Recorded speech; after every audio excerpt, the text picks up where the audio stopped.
em relação à saúde mental das pessoas nesse período de pandemia, pré-pandemia, pós-pandemia, não é? Realmente entra dentro da discussão anterior que a gente fez, né? Nós não vamos poder negligenciar os efeitos que a pandemia trouxe na vida das pessoas. A gente não pode dizer que isso não foi nada, não foi algo significativo, vai ficar marcado na história de vida da gente, né? E na história, nos livros históricos mesmo, o ano de 2020, como um ano em que a sociedade mundial teve que se reestruturar em função de uma pandemia, de um vírus que surgiu na China em dezembro de 2019. Então, assim, nossos filhos estudarão isso, nossos netos estudarão isso, nossos bisnetos estudarão isso. Então, não tem como a gente achar que isso não vai produzir efeitos na nossa vida e na nossa saúde geral e saúde mental e social, não é?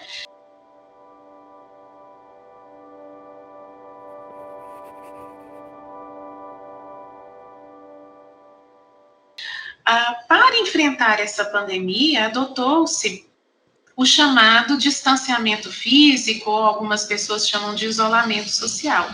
E, por si só, essa medida de contenção, né, de distanciamento físico, também produz efeitos na saúde das pessoas, né? Então, à medida em que eu me distancio fisicamente do outro, né, eu dou menos abraço, eu demonstro menos afeto, eu me alimento menos das minhas relações sociais, eu tenho menor probabilidade de relações afetivas, de situações de lazer, eu tenho menor probabilidade de trocas de experiências sociais, afetivas, de experiências internas, não é? Então, são todos aspectos que nos ajudam, que são fatores protetivos para a saúde mental das pessoas, não é? Conversar com pessoas, nos relacionar com pessoas, são coisas que fazem bem. Os estudos também mostram que, por exemplo, o abraço, o beijo, o contato físico, ele também elicia respostas e liberação de neurotransmissores relacionados à sensação de prazer, de bem-estar, que também alimentam emocionalmente os indivíduos, né?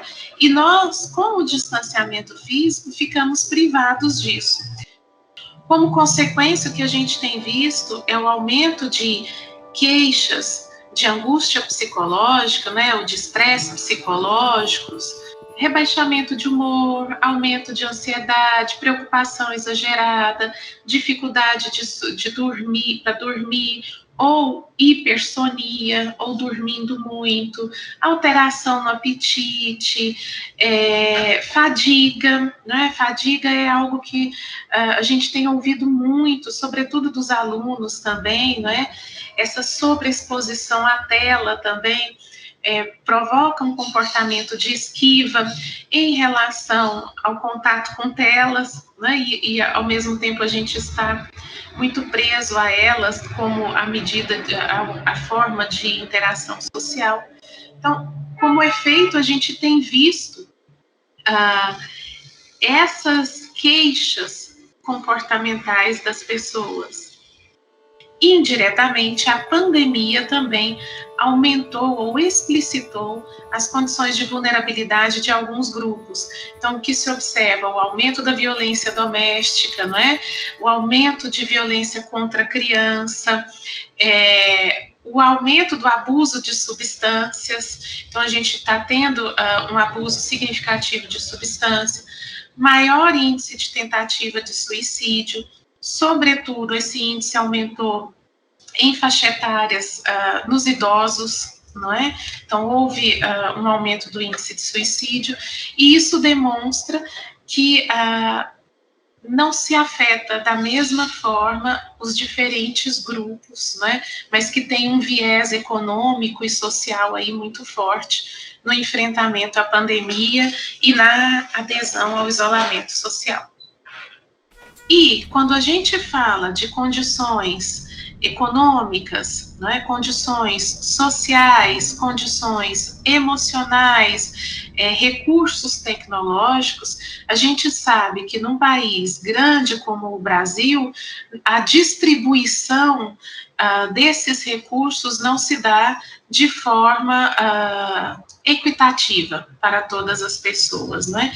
Então, a pandemia também evidenciou as vulnerabilidades sociais das diferentes sociedades. E isso pode ser visto em nível mundial, não é? Como as diferentes nações enfrentaram a pandemia e conseguiram se estruturar para fazer frente a essa situação de estresse e essa ameaça, não é? Mas internamente aqui no Brasil também nós conseguimos ver os efeitos da grande dispersão, né, da grande diferença socioeconômica existente na nossa sociedade e os efeitos disso na adesão ao distanciamento físico, no contágio. Hoje a gente sabe que existem grupos mais vulneráveis que se contaminam mais do que outros grupos, não é? Hoje a gente sabe, por exemplo, que o segundo lugar de maior contágio de Covid é o transporte público. E o que isso significa? Que as pessoas que dependem de transporte público, elas necessariamente se expõem 2 a 3 vezes mais a se contaminar do que aquele que tem um carro próprio. Não é? Hoje a gente sabe que as chances de recuperação do contágio do Covid está diretamente ligada ao acesso ao serviço de saúde de qualidade, não é? Então, embora o vírus seja único, a forma como ele afeta os diferentes grupos não é a mesma coisa. O profissional de saúde, ele está lidando com uma situação a qual ele também está submetido. E esse talvez seja o segundo desafio, e um desafio muito duro para os profissionais de saúde. Então, nós estamos falando de uma equipe de saúde, médico, psicólogo, enfermeiro, nutricionista, fisioterapeuta, que está na linha de frente, cuidando de pacientes que estão com Covid, mas que ele também precisa se proteger, ele também está vivenciando as angústias, os desafios, muitas vezes o contágio, as sequelas da sua própria contaminação, da sua própria vivência da pandemia. Talvez seja a produção de conhecimento, não é? Trata-se de um vírus novo, trata-se de formas de tratamento de uma doença nova. A gente não sabia nada sobre coronavírus quando ele começou. Não sabia quais medicações eram eficazes, quais não eram, como seria a evolução desses pacientes, né? Nós ainda não sabemos, por exemplo, se essas pessoas terão sequelas que durarão para a vida inteira. Então, esse desconhecimento da patologia em si também é um outro desafio para os profissionais da saúde. No momento inicial da pandemia, pensou-se que as medidas de contenção social, por exemplo, distanciamento físico, fossem ser medidas pontuais, que durariam 1 mês, 2 meses, né, que durariam um tempo circunscrito, mas que depois a vida voltaria à sua normalidade. E se vocês começarem a se lembrar, foi só depois do segundo mês de pandemia, né, que a Organização Mundial de Saúde começou a falar mais de uma nova normalidade, que talvez nós teríamos que nos preparar para uma nova normalidade. E a comunidade ainda estava assim, o que é essa nova normalidade? Né? Nós ainda estamos sem entender o que é essa nova normalidade. E, paralelo a isso, nós já estamos há 6 meses praticando o distanciamento físico e vivenciando, né, o impacto que isso tem na vida das pessoas.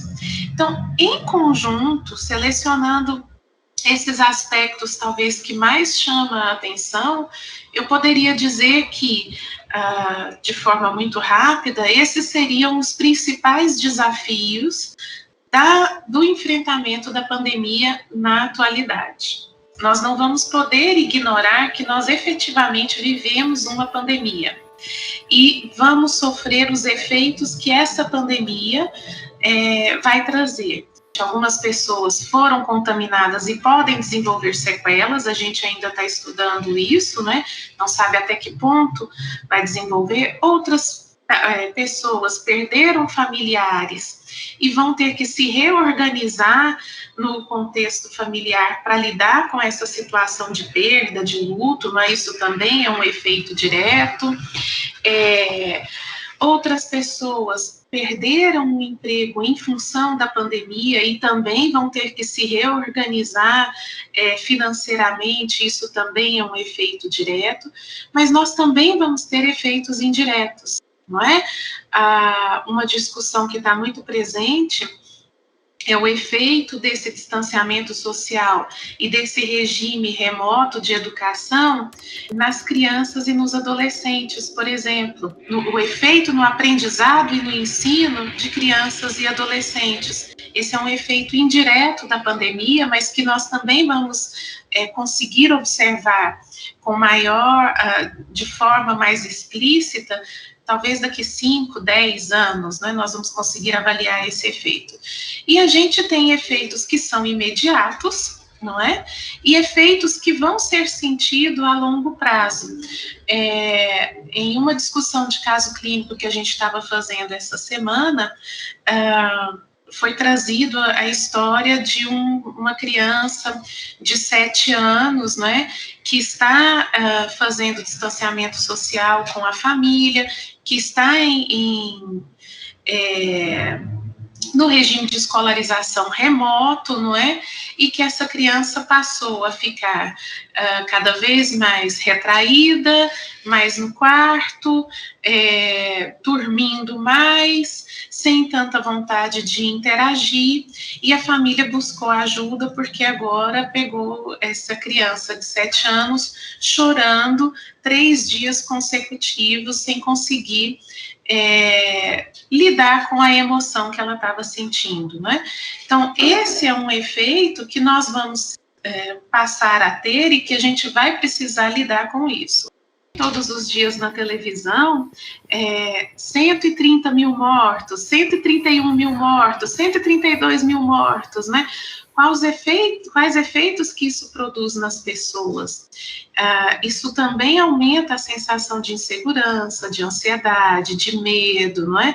E também pode ser um fator de risco para patologias futuras. Não é?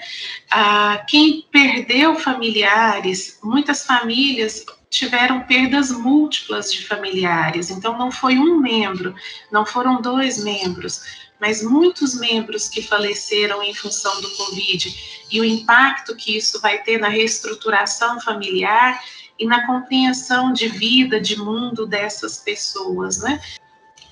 Realmente a gente está vivendo uma época de guerra de informações e de informações muitas vezes controversas, não só em relação à pandemia, mas em relação a tudo, não é?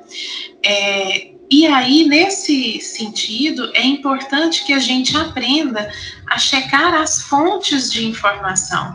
Quem é que está dizendo isso, né? Então, para eu ter acesso a informações sobre a pandemia, sobre os cuidados em saúde, talvez os melhores órgãos que eu possa me informar sobre as questões de saúde sejam os órgãos de saúde mesmo, né? E os órgãos oficiais de saúde. O nosso maior órgão oficial de saúde é a Organização Mundial de Saúde. E a página da Organização Mundial de Saúde, ela está disponível de forma aberta na internet, é acessível a todo mundo e ela possui múltiplas línguas. Também na página da Fiocruz a gente encontra uma gama de material para poder estudar, para poder se informar a respeito da pandemia, com um controle de qualidade. Por quê? Porque tem pessoas que assinam por essa informação. E encontrar o autor que assina e se responsabiliza pela informação fornecida pode ser um outro critério de controle de qualidade da informação que eu estou acessando também. Toda informação que não tem autoria, eu posso desconfiar. A gente tem visto também que a sobreexposição à informação também está vinculada ao aumento de sintomatologia ansiosa. Então, essas diversas informações que são veiculadas por redes sociais, por grupos de WhatsApp, elas não só fazem o desserviço de muitas vezes me trazer informações equivocadas, mas também elas fazem o desserviço de aumentar a minha sensação de vulnerabilidade, o meu medo, a minha angústia, não é? A minha insegurança em relação ao momento que nós estamos vivendo, e com isso aumenta a minha sintomatologia de ansiedade. Então, a minha orientação seria: restrinja o contato com essas informações por um período curto do dia, em que você vá se informar sobre o que está acontecendo na sua cidade, no seu estado, no Brasil e no mundo em relação à pandemia. Informe-se em órgãos oficiais e depois restrinja o restante das informações que não são confiáveis ou que vão chegando a conta-gotas e aumentando o nível de ansiedade das pessoas. Então, tentar pensar em que nós devemos fazer o distanciamento físico e não o isolamento social. E isso tem uma diferença, assim, a literatura está trazendo essa discussão atualmente, né? Então, assim, olha, o que eu preciso é não ter contato físico com o outro, mas eu posso me aproximar socialmente. E aí, o recurso que nós temos hoje é o recurso tecnológico mesmo, não é? É realmente usar o telefone, usar a internet, mas criar espaços de interação social para que a gente possa compartilhar nossas emoções, para que a gente possa nos alimentar da relação do outro. Essa privação emocional, ela é um fator de risco muito grande para o adoecimento. Trabalhar um pouco a autocompaixão, não é? A psicologia positiva traz esse conceito que é muito caro, né, o de autocompaixão. Não esperar que, diante de uma situação limite, uma situação de estresse, como é essa que a gente está vivendo, né, o enfrentamento da pandemia, que a gente tenha um desempenho ótimo, que a gente esteja nos melhores dias da nossa vida, ou que a gente vá aproveitar para fazer aqueles planos que nós não conseguimos fazer a vida inteira, não é? Tem uma colega minha que a gente estava conversando, ela falou assim, nossa, eu achei que quando eu ficasse em casa, eu ia fazer mais exercício físico, eu ia cuidar das plantinhas, ia fazer um monte de receita que eu queria aprender. Então, talvez não seja o momento da gente se cobrar tanto, não é? Porque nós estamos enfrentando uma situação de estresse e isso não pode ser negligenciado. Então, eu posso desenvolver novas habilidades, né, novos projetos de vida, mas não está no momento de eu me cobrar esse nível de excelência, né, de estar no meu momento ótimo, porque efetivamente eu não estou nas condições para o meu momento ótimo. Então, trabalhar a autocompaixão, não é, tudo bem, porque muitas vezes, quando a gente divide aquelas angústias que nós estamos vivendo, a gente consegue observar que isso não é um problema individual, mas é um problema social. E aí, nesse sentido, vem o terceiro aspecto, né, que eu acho muito importante, não patologizar o que nós estamos vivendo nesse momento, né? Então, esse é um momento em que realmente, talvez eu sofra alguma alteração no meu padrão de sono, porque minha rotina não está a mesma. Então, se minha rotina não está a mesma, talvez minha rotina de sono também se altere. Esse é um momento que talvez eu fique mais irritada, porque as condições para que eu expresse meu estresse ou para que eu faça atividades de relaxamento também são mais restritas, né? Então, não patologizar as emoções desse momento, né?